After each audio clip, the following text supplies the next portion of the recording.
Yes, lung cancer में सबसे first treatment हम लेते हैं सर्जरी।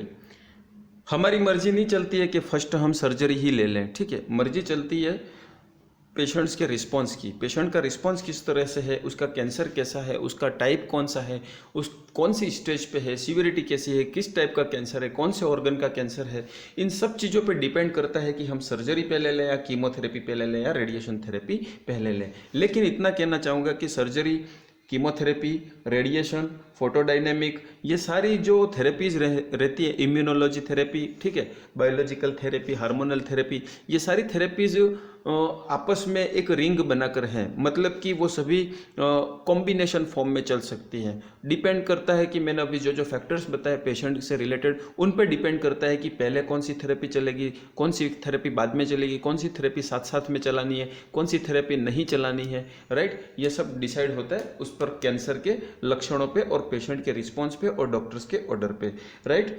तो यहाँ पे फिर भी हम पढ़ने के हिसाब से सबसे पहले लेते हैं सर्जरी। तो सर्जरी में क्या होगा, यहाँ पे क्या रहता है, सर्जरी के अलग अलग पार्ट्स रहते हैं। और जो मैंने पैराग्राफ के अंदर, सर्जरी के अंदर पैराग्राफ में जो अंडरलाइनिंग कर रखी है, उसी का मीनिंग मैं समझा रहा हूँ। और बहुत अच्छी अंदर उसके अंदर एक अच्छी अच्छी चीज़ें लिखी हुई है जो आपको समझने में थोड़ी हेल्प होगी यदि वीडियो को ध्यान से सुनोगे तो, राइट। अब यहाँ पे क्या रहता है, सर्जरी का मतलब तो ये रहता है कि सर्जिकली उसको रिमूव कर दो। यदि लंग कैंसर, अंदर कैंसर है तो उसको रिमूव कर दो, ये सर्जिकल ट्रीटमेंट हो गया। ट्यूमर को रिमूव कर दो तो ट्यूमर खत्म हो जाएगा, राइट, और नॉर्मल सेल वापस डेवलप हो जाएंगी। तो ये तो सर्जिकल मैनेजमेंट हो गया। लेकिन यहाँ पे कुछ टर्मिनोलॉजी का ध्यान रखना है आपको और उन्हीं चीज़ों को बीच में लिखना है। कैसे, जैसे कि यदि यहाँ पे लंग जो है, लंग के कुछ लोब को, ठीक है, लंग के अंदर लोब्स रहते हैं, ठीक है, अलग अलग इस तरह से लोब रहते हैं, राइट, और लोब रहते हैं। और यदि पर्टिकुलर किसी एक लोब के अंदर यदि ट्यूमर है, ओके, किसी एक लोब के अंदर ट्यूमर है तो उस लोब को क्या किया जाएगा, रिमूव किया जाएगा। लेकिन इस लोब को जो रिमूव किया जाएगा उसको हम क्या कहते हैं, तो portion of the one lobe is removed, ठीक है। तो उसको हम कहेंगे, यदि हम लोब के किसी पार्ट को, सपोज करो कि ये इतना है, ये इतना लोब है, ठीक है, लेकिन लोब के हम किसी पार्ट को रिमूव करते, पार्ट ऑफ द लोब को रिमूव कर रहे हैं, तो इसको हम कहेंगे वेज रिसेक्शन। क्या कहेंगे, वेज रिसेक्शन, वेज रिसेक्शन, क्या कहेंगे, वेज रिसेक्शन, राइट। और यदि हम पूरे कंप्लीट लोब को रिमूव कर रहे हैं, कंप्लीट लोब को रिमूव कर रहे हैं, ठीक है, तो इसको कहेंगे लोबेक्टोमी, लोबेक्टोमी, राइट। और वेज रिसेक्शन का मतलब क्या है, removal of part of lobe, और यहाँ पे रिमूवल ऑफ लोब, राइट। इसमें पार्ट ऑफ लोब है और इसमें लोब रिमूव किया है, तो लोबेक्टोमी हो गया, राइट। इसके बाद रिमूवल ऑफ टू लोब, यदि रिमूवल ऑफ टू लोब, यदि दो लोब रिमूव कर रहे हैं तो इसका नाम हो जाएगा, इस सर्जरी का नाम हो जाएगा बाइलोबेक्टोमी। क्या नाम हो जाएगा, बाइलोबेक्टोमी, राइट।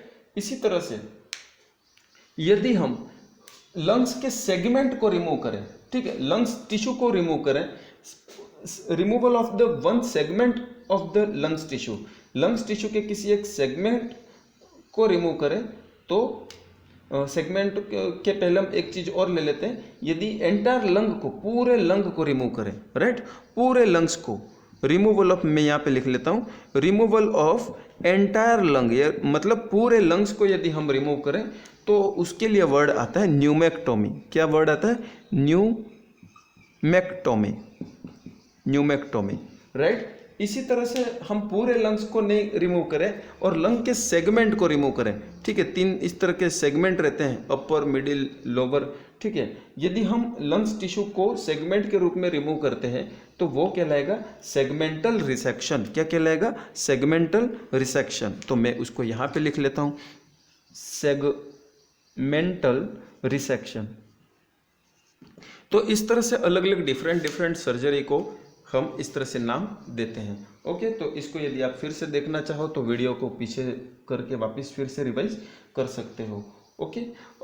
एक चीज़ और है कि यदि ट्यूमर धीरे धीरे इस तरह से लिम्फ नोड को भी अफेक्ट करे, और आसपास के यदि लिम्फ नोड को अंदर, लिम्फ नोड के अंदर भी यदि कैंसर का इफेक्ट आ जाए और लिम्फ नोड को यदि रिमूव किया जाए, ठीक है, तो रिमूवल ऑफ लिम्फ नोड, ठीक है, removal of lymph node, removal of lymph node, उसको हम क्या कहेंगे, लिम्फ एडिनेक्टोमी। क्या कहेंगे, लिम्फ एडिनेक्टोमी, लिम्फ एडिनेक्टोमी। तो इस तरह से ये इसका सर्जरी के टाइप्स और नाम रहते हैं। तो ये इसी तरह से मैंने जो अंडरलाइनिंग कर रखी है उसमें ये सारा मैटर आपको मिल जाएगा। इस तरह से यदि आपके नोट्स का दूसरा यदि अप्रोच देखो, आपके नोट्स के अंदर पेज नंबर 369 पर, ठीक है, सेकेंड जो अप्रोच है वो है रेडिएशन, राइट, रेडिएशन। अब रेडिएशन के अंदर क्या कहना चाहता है, तो आप यदि डायरेक्ट बुक पढ़ोगे तो आपको समझने में प्रॉब्लम आ सकती है, इसलिए पहले वीडियो को भी देख लो साथ में, और फिर उसको बुक के अंदर क्या लिखा वो चीज़ें समझने की कोशिश करना। ओके, रेडिएशन के अंदर क्या होता है कि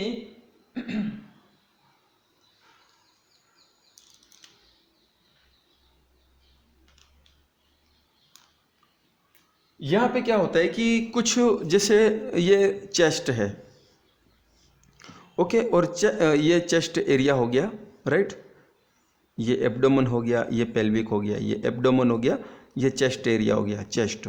मैं इसमें यहाँ पे लंग्स बना देता हूँ, ये चेस्ट एरिया हो गया, राइट। अब रेडिएशन के लिए समझिएगा कि रेडिएशन जो है वो, पहली बात तो रेडिएशन दी जाती है और ट्यूमर की सेल्स डिस्ट्रॉय हो जाती है, ये चीज़ तो सबको पता है। लेकिन हम कोई रेडियो एक्टिव एजेंट अंदर इंसर्ट करते हैं और वो चारों तरफ से रेडिएशन स्टार्ट करेगा और सराउंडिंग ट्यूमर पूरा जो है वो ख़त्म हो जाएगा। क्योंकि हमने रेडियो एक्टिव एजेंट अंदर इंजेक्ट किया है बॉडी के अंदर, इसीलिए ये इंटरनल रेडिएशन कहलाएगा। क्या कहलाएगा, इंटरनल रेडिएशन। और यदि हम रेडियो एक्टिव एजेंट को बाहर मशीन के द्वारा उसको एनर्जी प्रोवाइड करके और रेडिएशन टारगेट करें पेशेंट की चेस्ट पर, और वो रेडिएशन पर्टिकुलर टारगेट पॉइंट पे जाके वहाँ की सेल को डैमेज करता है, तो ये हम रेडियो एक्टिव एजेंट को हम बाहर से ही अंदर की तरफ फोकस कर रहे हैं, ठीक है। तो क्योंकि हमने ये रेडियो एक्टिव एजेंट अंदर इम्प्लांट नहीं किया है, बाहर रखा है, तो इसीलिए ये है एक्सटर्नल रेडिएशन। ये दो इसके टाइप हो गए। अब एक चीज़ पैराग्राफ में और लिखी है आपके कि रेडिएशन जो है वो कैंसर की ग्रोथ को भी रोकते हैं और कैंसर सेल को भी किल करते हैं। तो दो काम क्या रहते हैं, रेडियो एक्टिव एजेंट जो हैं ये क्या करते हैं, ये स्टॉप ग्रोथ, ये एक तो ग्रोथ को स्टॉप करते हैं और दूसरा किल या डिस्ट्रॉय कैंसर सेल को किल करते हैं या डिस्ट्रॉय करते हैं। ओके, ये इस पैराग्राफ के अंदर लिखा हुआ है। और जिन लोगों के अंदर, पैराग्राफ के अंदर शुरू में तो ये लिखा है कि जिन लोगों के अंदर सर्जरी पॉसिबल नहीं है, ठीक है, सर्जरी क्या है, नॉट पॉसिबल, सर्जरी यदि पॉसिबल नहीं है या पेशेंट सर्जरी के लिए मना कर रहा है, तो उसके लिए क्या होगा, रेडिएशनल थेरेपी की अप्रोच लगाई जाती है, रेडिएशन थेरेपी दी जा सकती है। ये सेकेंड ऑप्शन उसका हो सकता है। तो यही सारी चीज़ें रेडिएशन के अंदर थी। इसके बाद रेडिएशन के दूसरे पैराग्राफ में, रेडिएशन का जो हेडिंग है उसके दूसरे पैराग्राफ में मैंने जो अंडरलाइन कर रखी है उसमें रहता है gamma knife surgery. Gamma knife surgery का मतलब ये रहता है कि एक इंस्ट्रूमेंट रहता है, ठीक है, ये इंस्ट्रूमेंट है और पर्सन का हेड, मैं एक हेड का एग्जांपल देके बताऊंगा, ठीक है। ये पर्सन का हेड अंदर डाल दिया और सपोज करो कि कोई ब्रेन ट्यूमर है या पिट्यूटरी ग्लैंड का ट्यूमर है, ऐसा समझो, राइट। और यहाँ पे क्या होता है, चारों तरफ से गामा रेज जो है वो पर्टिकुलर एक पॉइंट पे डायरेक्ट की जाती है, और पर्टिकुलर एक पॉइंट पे डायरेक्ट की जाती है और उस कैंसर सेल को किल किया जाता है, डिस्ट्रॉय किया जाता है। तो ये जो टेक्नोलॉजी है इसको हम गामा नाइफ सर्जरी कहते हैं। क्या कहते हैं, गामा नाइफ सर्जरी। ओके, गरीब ख्वाजा नवाज नहीं, गामा नाइफ सर्जरी याद रखना है, राइट। और यही एक तरह से क्या होता है, इसके अंदर मल्टीपल बीम आते हैं, जैसे कि मैंने ब्लैक लाइनिंग ज़्यादा बनाई है तो ये मल्टीपल बीम, अलग अलग जगह से बीम आते हैं, लेकिन एक पर्टिकुलर पॉइंट को टारगेट किया जाता है। तो ये भी एक तरह से रेडिएशन का ही टाइप है जो कि एडवांस टेक्नोलॉजी है। इस तरह से ये रेडिएशन थेरेपी हो गया। अब आपके लिए एक होमवर्क है, रेडिएशन थेरेपी के दो नाम रहते हैं, टेलीथेरेपी एंड ब्रैकीथेरेपी, राइट। मैं यहाँ पे लिख लेता हूँ, टेलीथेरेपी एंड ब्रैकीथेरेपी और ब्रैकीथेरेपी। अब आपको मैच करना है इंटरनल रेडिएशन, एक्सटर्नल रेडिएशन, किसको टेलीथेरेपी कहते हैं, किसको ब्रैकीथेरेपी कहते हैं, ये आपको बताना है। ओके, आगे बढ़ेंगे। कीमोथेरेपी, कीमोथेरेपी थर्ड पॉइंट पे हम कीमोथेरेपी को डिस्कस करेंगे। Okay, chemotherapy. और कीमोथेरेपी के अंदर केमिकल्स यूज किए जाते हैं और केमिकल के द्वारा कैंसर सेल को डिस्ट्रॉय किया जाता है। जिन लोगों के अंदर सर्जरी या रेडिएशन पॉसिबल नहीं हो पाती है, उनके अंदर हम कीमोथेरेपी भी यूज़ कर सकते हैं। और स्टार्टिंग में तो कीमो तो क्या एक तरह से केमिकल है, और स्टार्टिंग में केमिकल या मेडिसिन के द्वारा ही कोशिश की जाती है। तो यहाँ पे जो केमिकल्स लगाए जाते हैं वो केमिकल रहते हैं platinum based, right. Platinum based chemical लगाए जाते हैं जो कि चेस्ट कैंसर या लंग कैंसर के लिए उपयोग में लाए जाते हैं।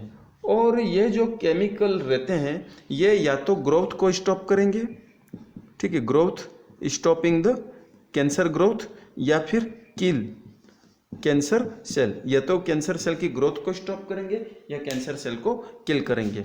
और इसके कुछ एग्जाम्पल है जैसे कि विनक्रिस्टिन, ठीक है। और ये जब हम कैंसर का स्पेशल जो क्लास लेंगे उस सारी थेरेपी जब हम पढ़ेंगे तो उसके अंदर हम डिटेल पढ़ सकते हैं। अभी लंग कैंसर को देखते हुए हम जो जितना बोर्ड पे दिख रहे हैं, जितना हम सुन रहे हैं, जितना ऑडियो सुन रहे हैं और जितना हमारे नोट्स में अवेलेबल है, उतना बहुत काफ़ी है, काफ़ी से बहुत ज़्यादा है। लेकिन आपको इतना तो बेसिक नॉलेज के लिए भी इतना तो याद करना ही है, क्योंकि फ्यूचर में तो नॉलेज को और बढ़ाना पड़ेगा। ये बेसिक नॉलेज है जो कि आपकी यूनिवर्सिटी को ध्यान में रखते हुए, यूनिवर्सिटी को फोकस करते हुए क्लासेस ली जा रही हैं। किस तरह से नोट्स बने, किस तरह से सिंपल बने, हमारा फोकस ये रहता है कि कम से कम समय में सारी वेराइटीज़ को अपन एक जगह पे, एक पेज पे कलेक्ट कर सके। ये अपना फोकस रहता है कि हम एग्जामिनर को सारी वेराइटीज़ बताएं, सारे थोड़ा थोड़ा बताएं, लेकिन सारे मैनेजमेंट के बारे में बताएं। ओके, किसी एक मैनेजमेंट के बारे में यदि हम डीप जाएंगे तो बाकी चीज़ें हमारे पास रह जाएंगी, क्योंकि समय की भी अपने कुछ मर्यादाएं हैं, राइट। इसीलिए हमको थोड़ा थोड़ा बताना है, 4-4 लाइन बतानी है, लेकिन सारी वेराइटीज़ बतानी पड़ेंगी, तो फिर एग्जाम के अंदर मजा आएगा। अब फर्स्ट मैंने आपको बताया सर्जरी, सेकंड बताया रेडिएशन, थर्ड बताया कीमोथेरेपी, राइट। अब आगे बढ़ेंगे। Photodynamic therapy is very very important therapy. Photodynamic therapy, photodynamic नया तो अब आया है, ठीक है। अभी तक तो हमने 3 चीज़ें तो रिवाइज करी थी पिछली क्लासेस में भी। अब लेकिन फोटोडायनेमिक थेरेपी के अंदर क्या चीज़ें रहती है, तो आपको 2 चीज़ें याद रखनी है। पहला तो मैं एक एजेंट का नाम बताऊंगा, फोटोसिंथेसाइज्ड एजेंट रहता है एक, ठीक है, फोटोसिंथेसाइजिंग एजेंट रहता है, और उस एजेंट का नाम है, केमिकल का नाम है प्रोफाइरिन, राइट, प्रोफाइरिन। पहले तो आपको प्रोफाइरिन की माला गिननी है, राइट, प्रोफाइरिन नाम याद रख लेना है। अब दूसरा मैं आपको ये कहूँगा कि ये इंजेक्ट किया जाता है बॉडी के अंदर। सपोज करो कि ये कैंसर, ये सपोज करो कि ये बॉडी है, राइट, और बॉडी के अंदर ये क्या है, कैंसर है, और हमने क्या इंजेक्ट कर दिया, प्रोफाइरिन। और ये प्रोफाइरिन क्या है, फोटोसेंसिटाइजिंग, ठीक है। एजेंट का नाम क्या है, सॉरी, फोटोसिंथेसाइजिंग, ठीक है, फोटोसिंथेसाइजिंग एजेंट,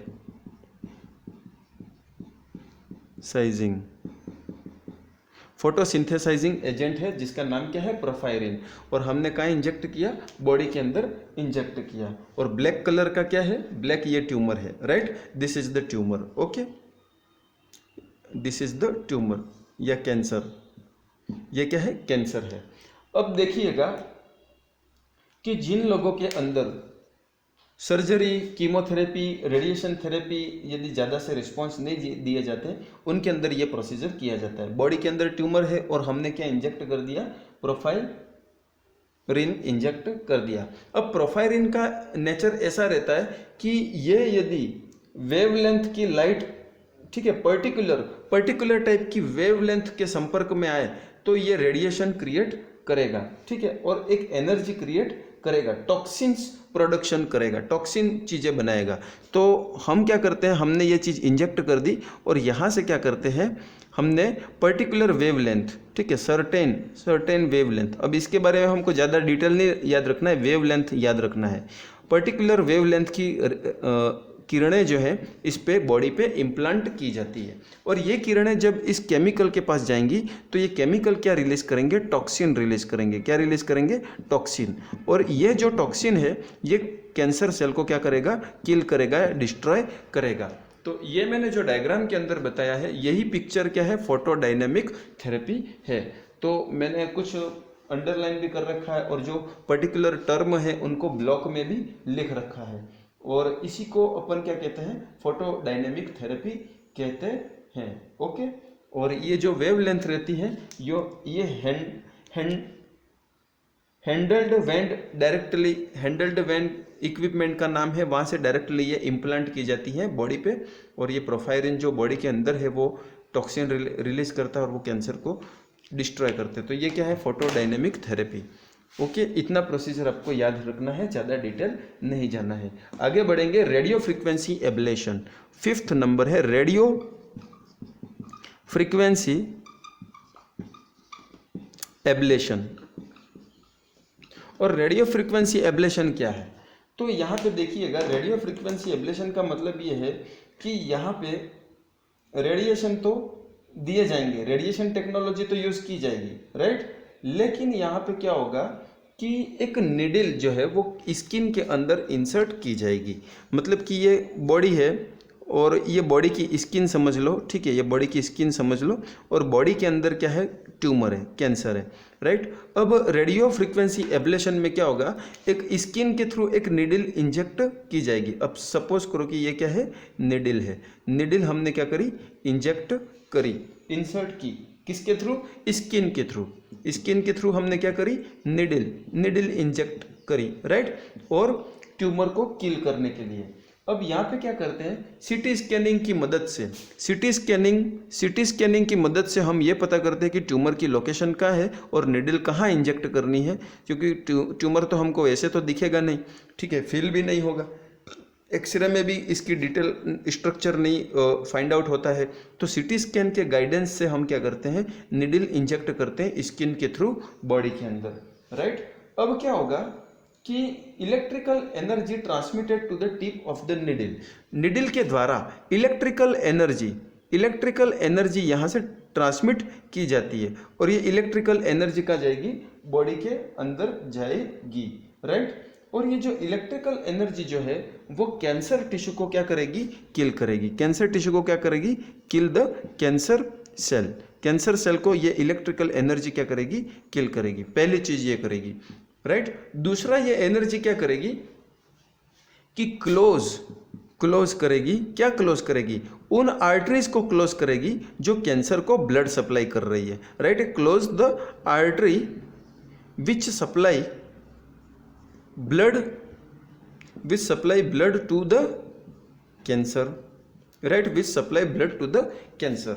तो इस तरह से रेडियो फ्रीक्वेंसी के थ्रू हम एक निडल को इंसर्ट करते हैं, सीटी स्कैन के गाइडेंस से निडल को इंसर्ट करते हैं स्किन के अंदर, और स्किन के अंदर इंसर्ट करने के बाद हम electrical energy tip of the needle के द्वारा हम इंजेक्ट करते हैं अंदर, और एनर्जी दो काम करती है, कैंसर सेल को किल करती है और कैंसर सेल को सप्लाई करने वाली ब्लड वेसल को क्लोज करती है ताकि वहाँ कैंसर की ग्रोथ ना हो।